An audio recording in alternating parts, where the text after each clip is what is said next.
Hello everyone, तो कैसे हैं आप लोग। वेलकम करता हूं मैं आरवीएस एजुकेशन के इस प्लेटफॉर्म पे और मैं आप लोग को आज पढ़ाने वाला हूं क्लास 10th के टॉपिक जिसका नाम है जय प्रक्रम। क्या नाम है? जय प्रक्रम। तो कुछ लेक्चर हमने बहुत दिनों पहले देख चुके थे, लेकिन उस पर कुछ ब्रेक लग चुका था। लेकिन अब फिर से मैं स्टार्ट कर रहा हूँ आपके इस टॉपिक को, इस चैप्टर को, जय प्रक्रम को। और इसमें हम जहाँ तक पढ़ लिए थे उससे आगे जानने की कोशिश करेंगे। तो हमने पढ़ लिया था कि सजीव क्या होता है, निर्जीव क्या होता है, यानी कि सजीव को कैसे पहचानेंगे, निर्जीव को कैसे पहचानेंगे, ये भी जान चुके थे।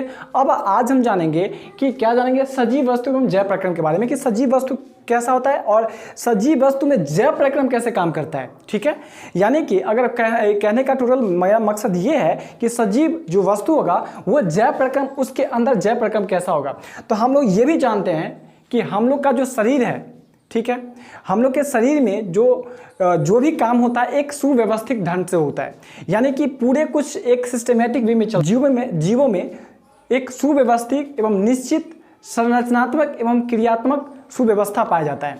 यानी कि अगर हम बात करें कि जो भी व्यवस्था हमारे शरीर में है वो सिस्टमेटिक वे में चलते रहता है। ऐसा नहीं कि अभी चल रहा है बाद में नहीं चलेगा, कुछ देर चलेगा फिर नहीं चलेगा, ऐसा नहीं है। सब कुछ का एक रूल रेगुलेशन लागू हुआ है। आप जैसे अपना जीवन जीते हैं तो अपना जीवन आज ये काम करने का मन नहीं है, चलो छोड़ ही देते हैं, लेकिन हमारा जो बॉडी है ये काम नहीं कर सकता है। ये वर्ड अगर बॉडी के मुंह से निकल जाए तो आप लोग तुरंत ऊपर पहुंच जाइएगा। ठीक है, तो ये नहीं निकलना चाहिए। ठीक है, तो आगे आज हम जानेंगे कि जो हम लोग को पता है कि हमारे बॉडी में हर कुछ सुव्यवस्थित ढंग से चलता है। हमारे बॉडी में क्या करता है, हर कुछ, वो हर काम एक व्यवस्था में चलता है। ठीक है, और हम लोग ये क्लास 9th में ये भी जान के आए हैं कि हम लोग का जो शरीर है, यानी कि जीवित जो सजीव का जो शरीर होता है, एक जो एक कोशिका से मिलकर के बना होता है। ठीक है, और जो हम लोग ये भी जानते हैं कि हम लोग का शरीर, यानी कि मानव या फिर कोई भी लिविंग थिंग का शरीर, यानी कि सजीव का शरीर,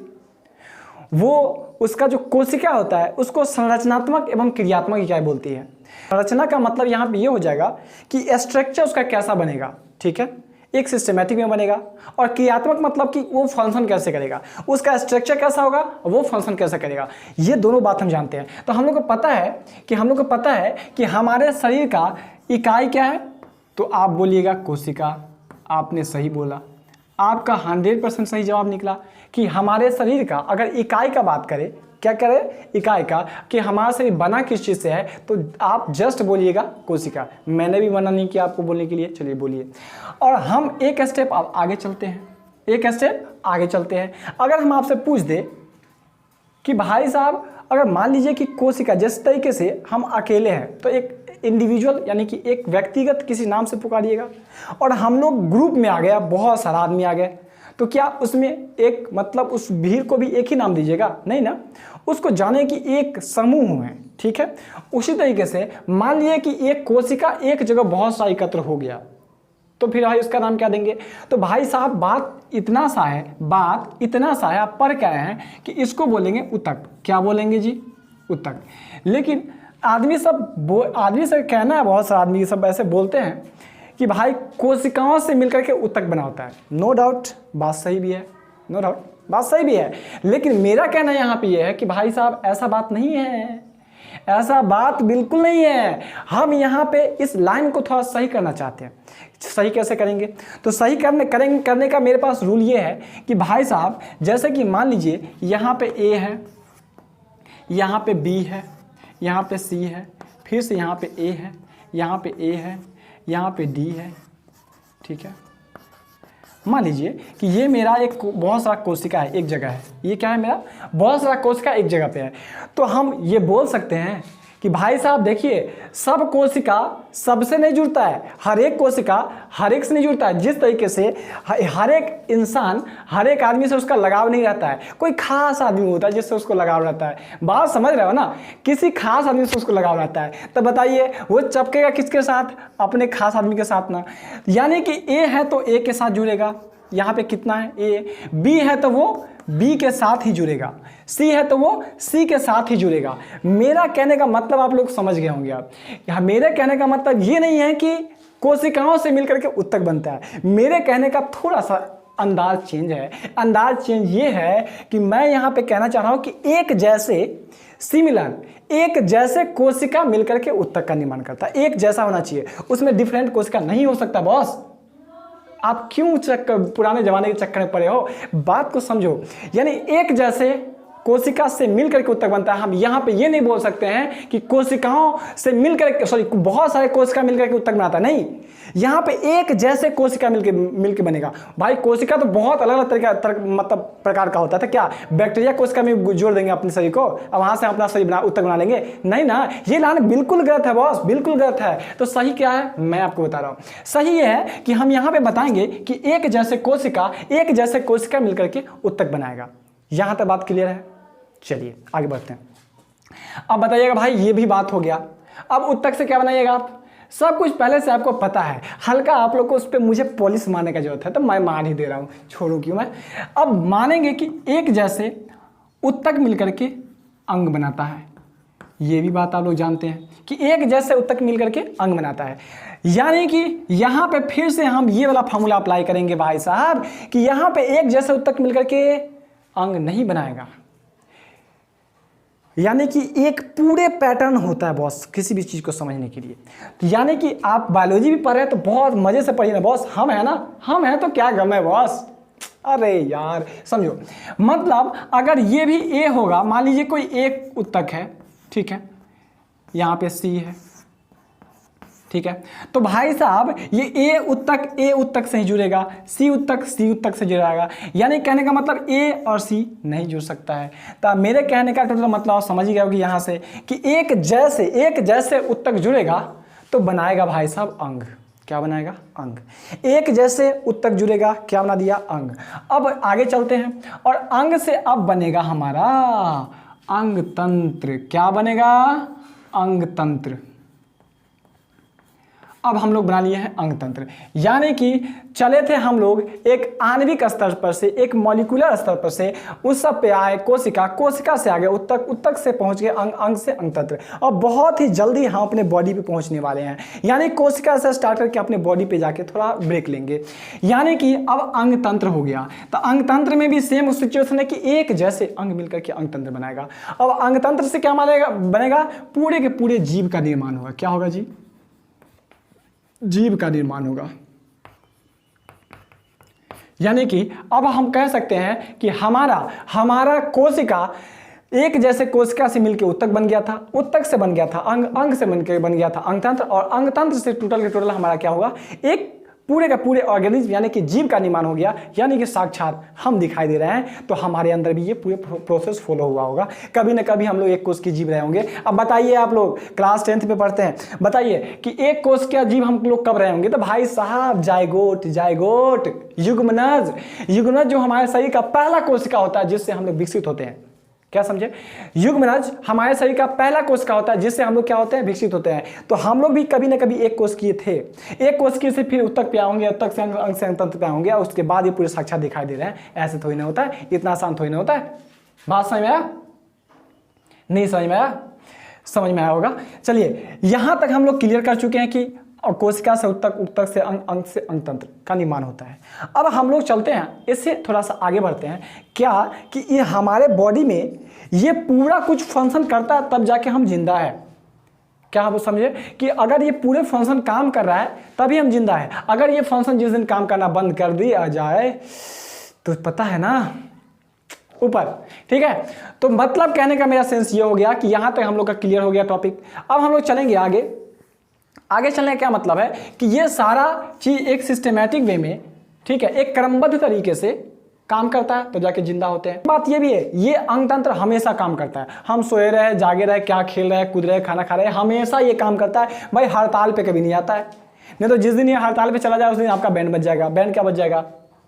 राम नाम सत्य है, ये वाला बैंड बजेगा, ठीक है। तो कहने का मतलब ये हो गया कि ये पूरे अगर मान लीजिए हम गाड़ी चलाते हैं, गाड़ी का हर एक पार्ट मतलब फंक्शन करता है, तो हर एक पार्ट को फंक्शन करने के लिए कुछ ऊर्जा की जरूरत होती है बॉस। क्या? ऊर्जा का जरूरत होता है। तो वो ऊर्जा मिलेगा कहाँ से? तो ऊर्जा मिलेगा पोषण से।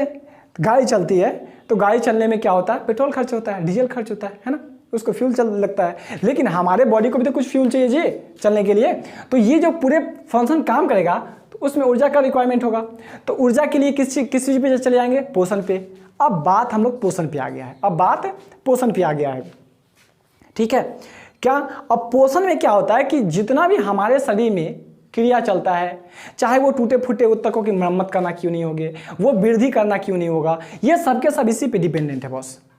बात समझ में आई? जो हम लोग पोषण के द्वारा भी ऊर्जा लिए थे, वो ऊर्जा मिलेगा कैसे? ऐसा नहीं कि खाना खा लिया ऊर्जा मिल गया, जी नहीं, अभी कबड्डी शुरू हुई है, ठीक है, इससे आगे भी कुछ होगा। तो मान लीजिए हमने ऊर्जा खाना खा लिया, उससे हमें ऊर्जा मिल गया, ठीक है, और ऊर्जा लेने के बाद उससे ऊर्जा डायरेक्ट नहीं मिलेगा, वो पोषण पाचन में जाएगा, पाचन होगा तो उसमें क्या होगा, फिर पाचन में श्वसन साथ साथ चलते रहता है। तो इसमें जो हमारे शरीर में ऊर्जा का उत्पादन श्वसन क्रिया द्वारा होता है। हम लोग क्या सांस ऐसे ले लेते हैं? जी नहीं, सांस लेने के पीछे कुछ राज है, बस ये राज आप समझा देते हैं आज। हम लोग सांस स्पेशल इसलिए लेते हैं क्योंकि हमें उससे ऊर्जा मिलता है। भोजन किए, भोजन से डायरेक्ट ऊर्जा नहीं मिलता है, ये हमारे सांस लेते, सांस में ऑक्सीजन जाता है, ऑक्सीजन जाकर के ग्लूकोज को जलाएगा, उसके बाद वहाँ से हमारा निकलेगा हमारे शरीर का मुद्रा जिसको बोलते हैं एटीपी, एडिनोसाइन ट्राइफॉस्फेट, ठीक है, यानी कि ऊर्जा बनता है वहाँ से। इतना बात क्लियर है? एक कोष की जीव और बहुकोष की जीव में समझते हैं कि ये कैसे होता है, ठीक है, ये किस तरीके से। मान लीजिए कि मेरे पास एक तरफ लेते हैं एक कोशिकीय, और दूसरा तरफ लेते हैं दूसरा बहुकोशिकीय,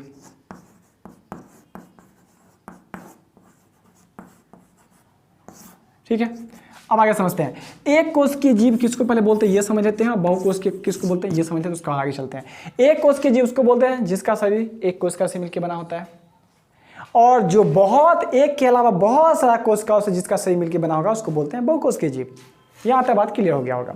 तो जो एक कोष के जीव होता है ये भाई कैसे करता है पोषण, कैसे करता है शोषण, कैसे करता है परिवहन, है ना, तो इसके बारे में समझते हैं। तो देखिए एक कोष के जीव जो होता है ना ये डायरेक्ट पर्यावरण के संपर्क में आता है। क्या रहेगा? डायरेक्ट पर्यावरण के संपर्क में आता है, इसीलिए और इसके पास न शोषण करने के लिए, न पोषण करने के लिए, न उत्सर्जन करने के लिए किसी चीज के लिए खास अंग नहीं होता है। लेकिन हम लोग के बॉडी में ये सारा पोषण करने के लिए डाइजेस्टिव सिस्टम है, यानी कि पाचन तंत्र है, श्वसन करने के लिए रेस्पिरेटरी सिस्टम है, यानी कि ठीक है श्वसन तंत्र है, और इसके अंदर कुछ नहीं है बॉस। ये पूरे तरीके से समझिए कि पूरे पर्यावरण के संपर्क में आता है। श्वसन पोषण जो भी करेगा ये पर्यावरण के कांटेक्ट में रख करेगा। और एक बात और, अगर आपसे ऑब्जेक्टिव पूछ दिया जाए कि बताइए भाई एक कोष के जीव अपना पोषण शोषण कैसे करता है, तो बॉस डायरेक्ट मारिएगा कि विसरण क्रिया द्वारा। किसके द्वारा?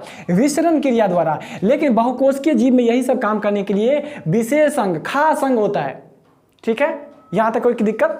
अगर हम लोग से एक बात पूछा जाए कि क्या हम लोग भी, बहुत बार ये क्वेश्चन आ सकता है कि क्या बहुकोष के जीव भी विसरण क्रिया द्वारा अपने जीवन को चला सकते हैं?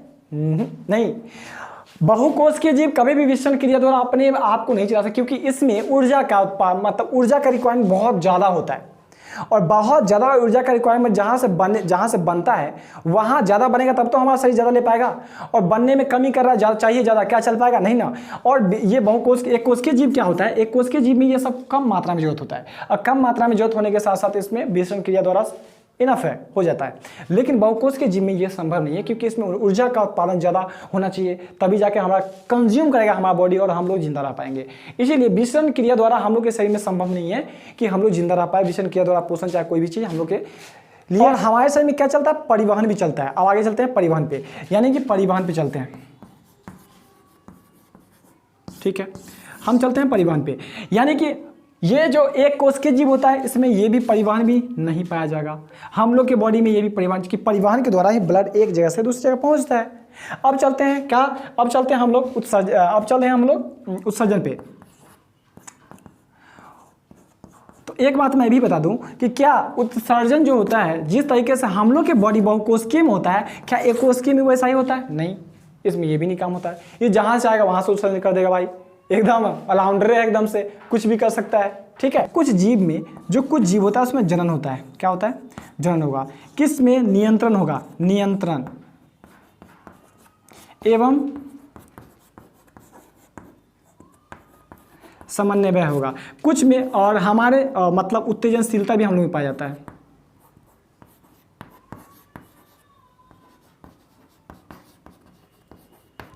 हम लोग के बॉडी में उत्तेजनशीलता पाया जाता है। क्या पाया जाता है? उत्तेजनशीलता पाया जाता है बॉस। अगर मान लीजिए हमने आपको गुस्सा दिला दिया तो क्या कर दिया? कंट्रोल मजनू कंट्रोल, है ना? ऐसा कर सकते हैं ना कि भाई गुस्सा है क्या, हम लोग इसको गुस्सा दिलाएंगे, क्या इसको गुस्सा आएगा? नहीं, बैग गिर भी जाता है यार। यार कैसा आदमी है। हाँ, तो मैंने यहाँ पे समझा दिया कि क्या क्या हम लोग के बॉडी में पाया जाता है। तो हम